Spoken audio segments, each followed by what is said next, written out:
The issue of reproductive health has been at the center of this election. And one group taking a different approach to making their voices heard, the Americans for Contraception Education Fund, putting up this, a 20-foot IUD at campuses and events around Wisconsin. It's called Free to Womb.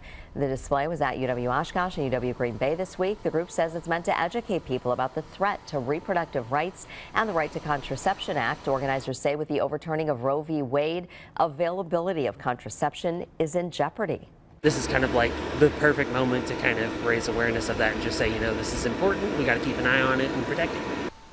Free to Womb will also be at Lambeau Field Sunday before heading to Milwaukee and Madison next week. And Wisconsin Republican Party, we reached out to them for reaction to the display. Party Chair Brian Schimming saying in a statement, quote, as far back as his very first run for the White House in 2016, President Trump has supported making birth control available to all without a prescription. Voters see through this false narrative peddled by Democrats, and the results will show on Election Day, end quote.